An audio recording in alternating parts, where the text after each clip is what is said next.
so many people face challenges accessing healthcare services and other supports. And we know that persistent historical, racial, and other types of discrimination impact housing outcomes. While veteran homelessness decreased dramatically in the last decade due to local partnerships, increasing federal focus, and investments in proven solutions like housing and services, unsheltered veteran homelessness rose between 2022 and 2023. There are over 35,000 homeless veterans in this country on any night, and as a subset of the American population, the struggles of everyday Americans are familiar and in unique ways. Veteran homelessness has in fact increased by over 50%, showing us that solutions for homelessness exist, not just for veterans, but for everyone.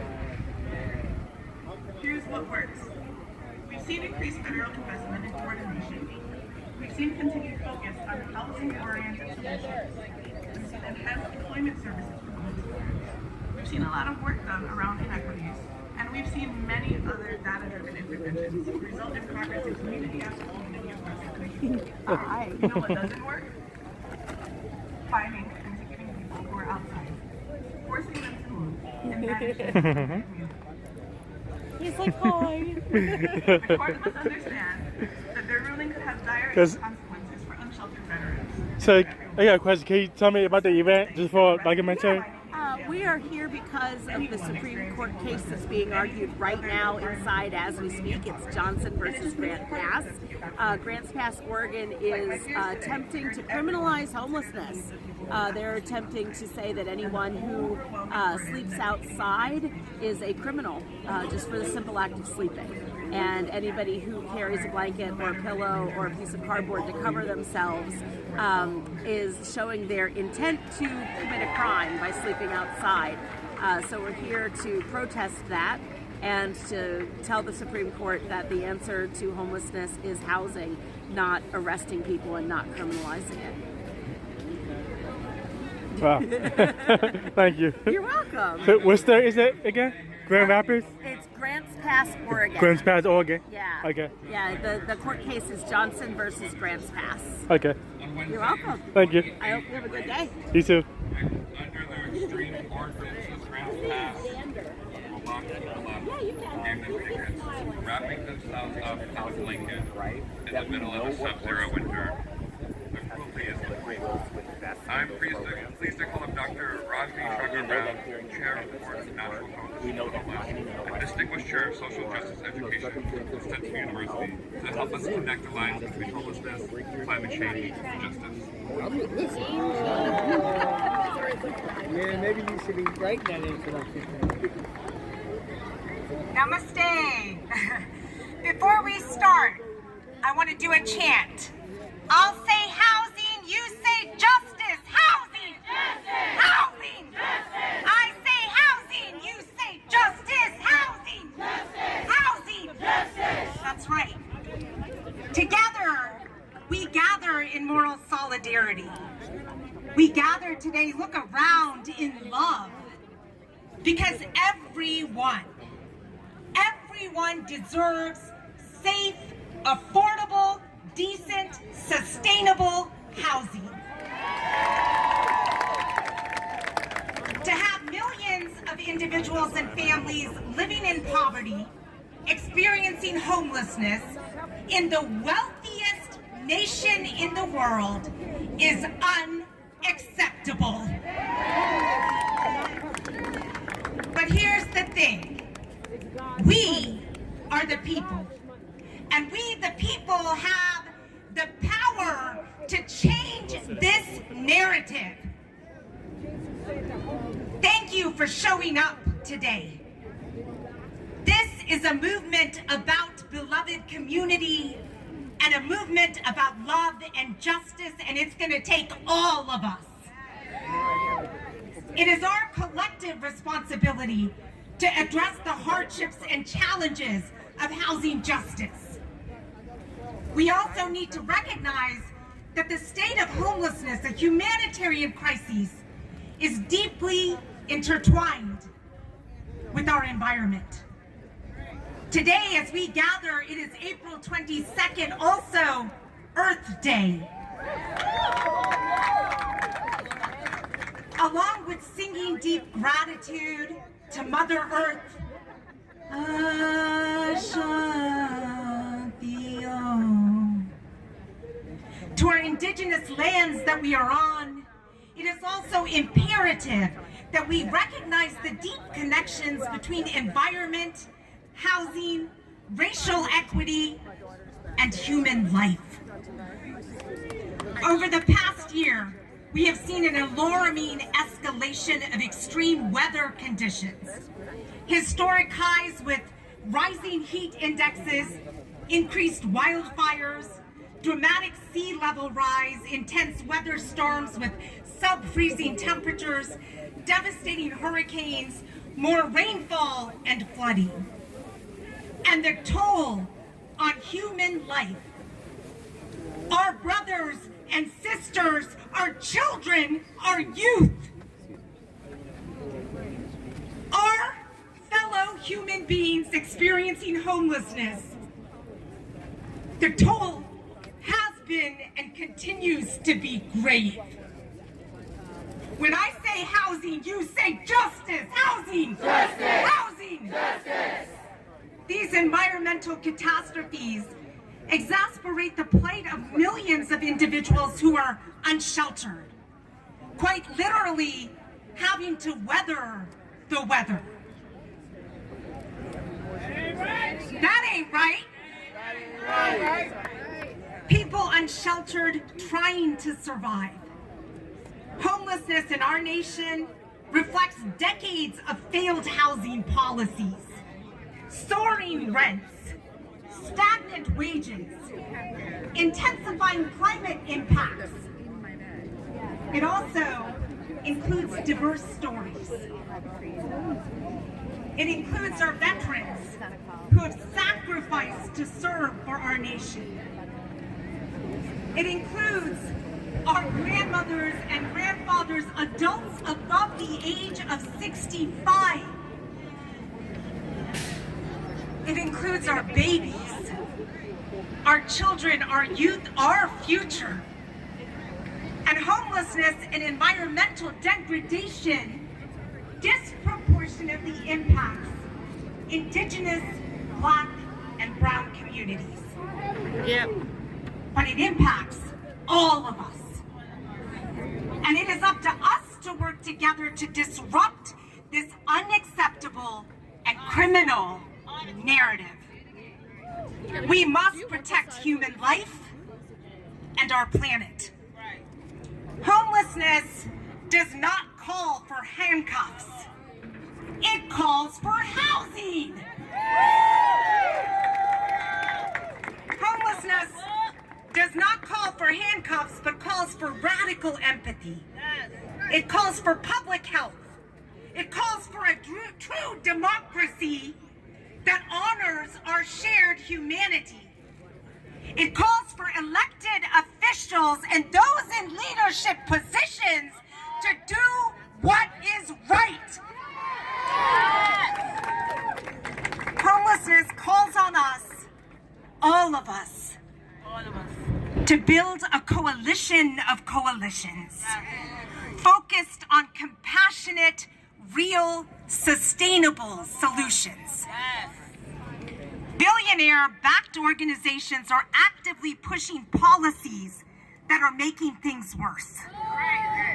The fact that billionaires are getting richer while people living in poverty struggle for basic rights, housing, and food compels us to question the morality of our systems and to collectively demand social change.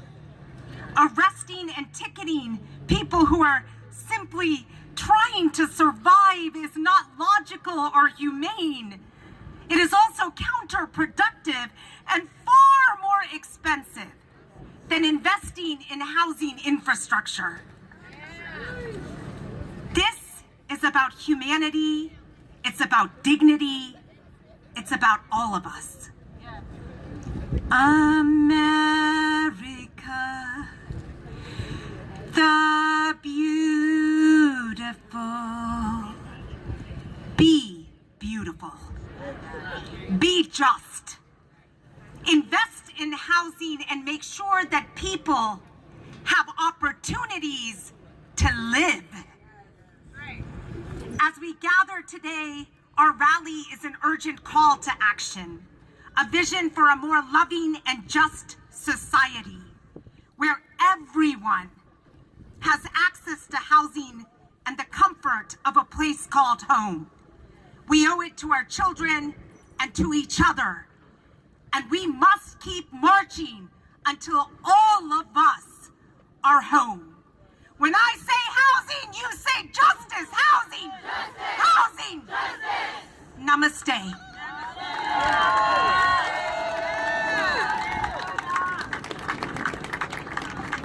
Another quick update from inside before our next speaker. Neil Gorsuch. You end up in jail for 30 days, then you get out. You're not going to be better off than you were before in finding a bed. He's right. Homelessness doesn't solve housing doesn't work. Jails and fines don't work. Housing solves homelessness. I am proud to turn it over to Ann Oliva, the Executive Director of the National Alliance to End Homelessness.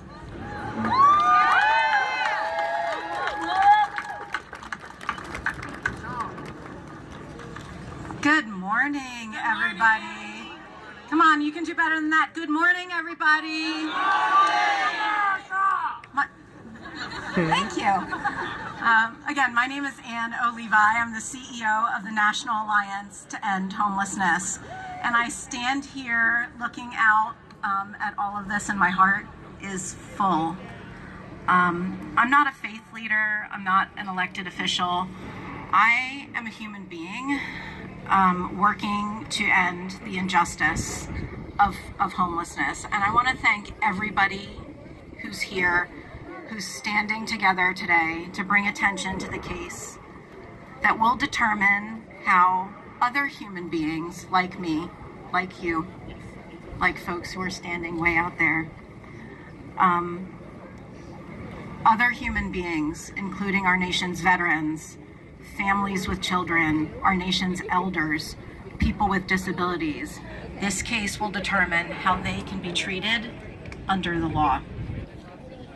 And I want to spend my time at this podium today discussing actual solutions to homelessness, because we for sure know that ticketing, fining, and arresting people for sleeping outside when they have nowhere else to go not only doesn't end their homelessness, it makes it worse. We all know it's common sense. It makes it worse. Nationwide, we have a shortage of about 7.3 million units of available and affordable housing for people with the lowest incomes. And as a result, there are more than 250,000 people living unsheltered on a given night across America. Homeless systems nationwide are succeeding in housing people. They are, but can't keep up as more and more people enter homelessness for the first time. The national data show that in 2022, on average, about 17,000 people became homeless for the first time each and every week in 2022. 17,000 people. These problems cannot be solved by fines, tickets, or arrests. Our nation's leaders need to fund the long-term solutions that we know work: safe and affordable housing and wraparound services. And in the meantime, they must also support strategies like outreach, like behavioral health and health services, and housing-focused shelter that keep people as safe and healthy as possible. We know this works because, as my good friend and colleague Catherine said, because it worked for veterans whose homelessness numbers were cut in half by providing affordable housing with the services that veterans wanted and needed. As elected officials in Grants Pass and elsewhere confront these challenges, they are uniquely empowered. Instead of criminalizing people and fining them and arresting them, they are uniquely empowered to use their influence to advocate for federal, state, and local leaders to step up with the resources that could prevent and end homelessness in America. And those resources include the following: increasing housing affordability through major and sustained investments in our nation's rental assistance programs. Right now, only 1 of every 4 households that is eligible for federal rental assistance can receive it.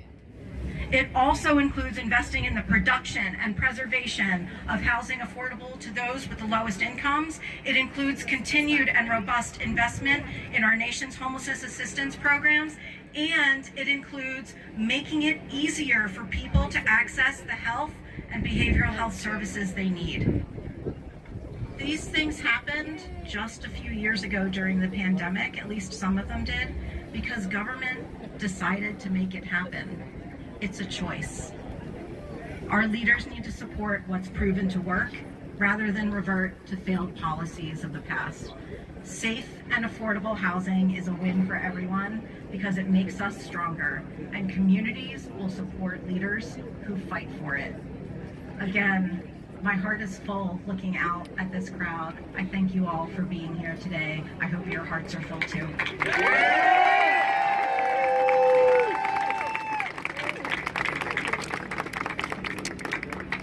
Thank you, Anne. Helen Cruz grew up in Grants Pass, Oregon. She cleaned houses that she could not afford to live in. Helen lost her housing in 2016, and since Grants Pass has no housing and has no shelter, she slept outside. How did Grants Pass respond? They gave her over $5,000 in tickets. That ain't right! That pushed Helen further into poverty, but Helen is a fighter. Today, she serves the community of Grants Pass at her local church, even though she works a busy schedule. Today, Helen has a safe place to live. I am deeply honored to welcome Helen Cruz to the stage. Please listen to her story and to her wisdom.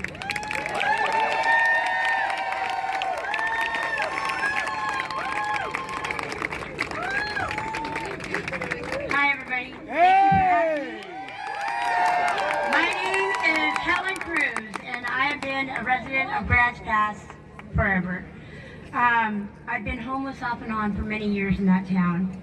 Deborah Blake was a very dear friend of mine, and she is one of my inspirations for being here today. She has put some drive in me, and I want to make sure that everybody knows that, you know, she was somebody who was a force to be reckoned with. And I didn't want to see what she started go to the wayside. So that's the reason I'm here.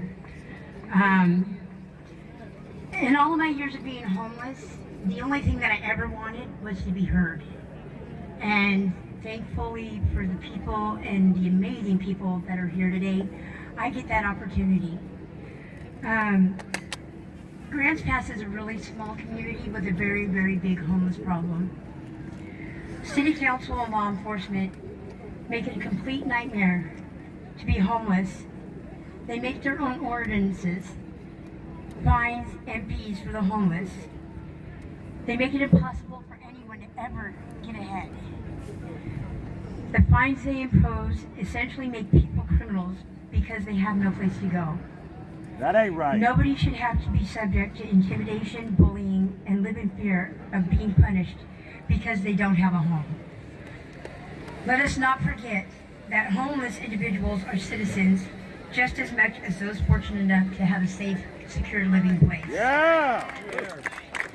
We should try harder to protect the most people who are homeless and have no home. Kindness, compassion, and empathy go a long way, and it doesn't cost a dime. Sure don't!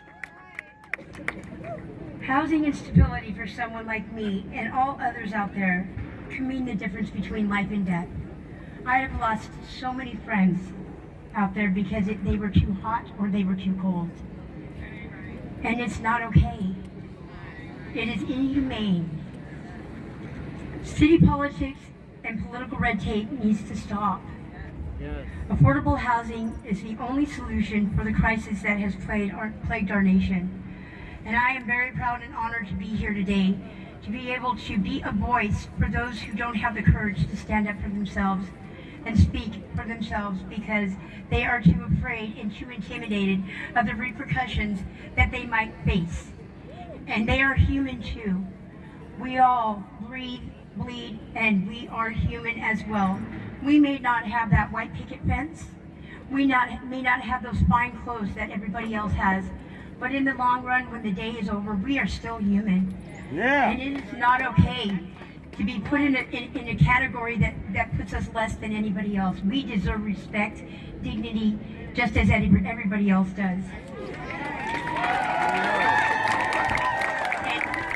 And I do believe that there is a way to bridge this gap. And the sooner we do, the better off everybody's going to be. You know, people need to stop sticking their head in the sand and realize that everybody out here is human. And not only that, Jesus was homeless. Yeah. You know, so it's like, you know, we're supposed to be kind to our others, our fellow man. And the sooner we start doing that, the sooner there's going to be a difference. And housing is the only solution. That is the only solution that is going to make it any kind of difference. I came all the way from Grants Pass, Oregon. First time I've ever been on a plane. But you know what? I am very proud and very honored and I'm very humbled to have been a part of this. Because I do believe somewhere it's going to make a difference. Thank you guys. Thank you very much.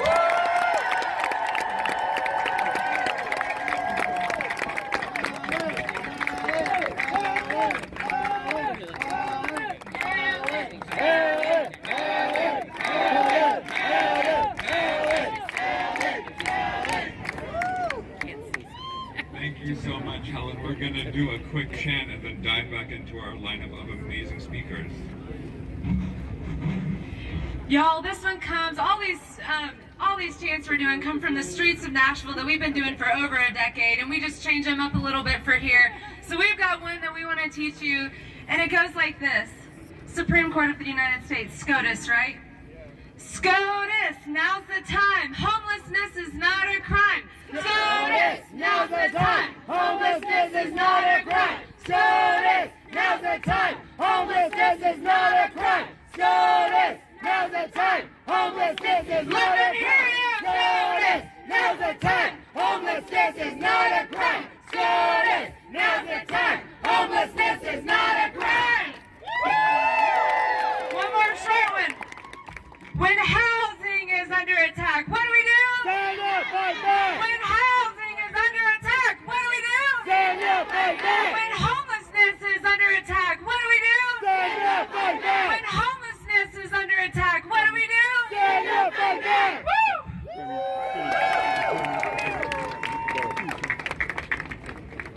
Thank you. There's a myth that keeps coming up around this case. The myth is that people choose to live outside, Casey? to live without housing, to experience homelessness. In my decade of work to solve homelessness, I've never met anyone who said, when I was little, I dreamed of being homeless when I grew up. Homelessness is a choice. It is a choice made by our elected officials every day when they fail to fund the solutions that end homelessness.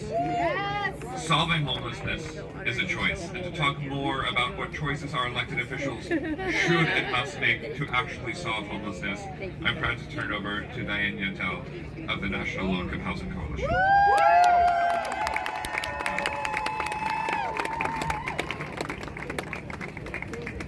Thank you. I'm so glad to be here today with all of you to stand for the rights of unhoused people and to say housing is a human right. We all need a safe, decent place to live. And homelessness is caused not by individual faults, but by systemic failures to make homes affordable to all. Nationally, there is a shortage of over 7 million homes affordable and available to renters with the lowest incomes. In Grants Pass, for every 10 of the lowest income renters, there are just 2 apartments affordable and available to them. Renters in Grants Pass and in every community across the country are struggling with high rents and wages that can't keep up. But despite this crisis, Congress, right across the street from us, refuses to fix a broken housing system where 75% of people in need of housing assistance receive nothing. And as a result, far too many people face eviction and become homeless. It doesn't have to be this way. Homelessness is solvable when policymakers act, not to blame and arrest and make things worse for people who are homeless, as too many policymakers do, not to threaten to cut or eliminate proven solutions, as some Republicans have done. No, homelessness is solvable when we take action to make homes affordable for everyone, starting with the lowest income people. During the pandemic, Congress responded to unprecedented housing need and to our calls to action with historic protections and resources. It was the biggest federal intervention to keep low-income people housed in history, and it worked. Those actions cut evictions in half, kept millions of families stably housed, moved many unhoused people to safety. During the pandemic, we proved that when we have the resolve, we can prevent and end homelessness. But then, Congress let all those protections, all those resources expire. Rents skyrocketed, inflation soared, and as rents and costs increased, so did homelessness. And this was not only tragically predictable, it was entirely preventable.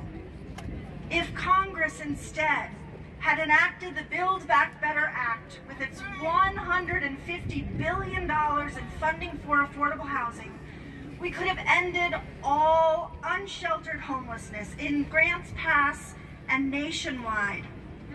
But Joe Manchin and Kristen Sinema and every single Senate Republican killed that bill.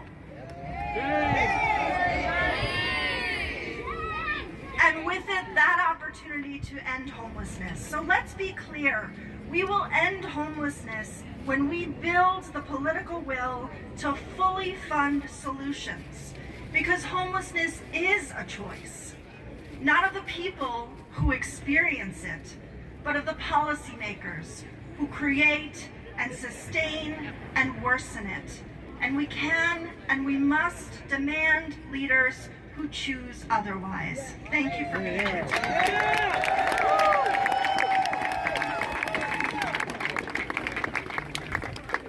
Thank you, Diane. Up next, please welcome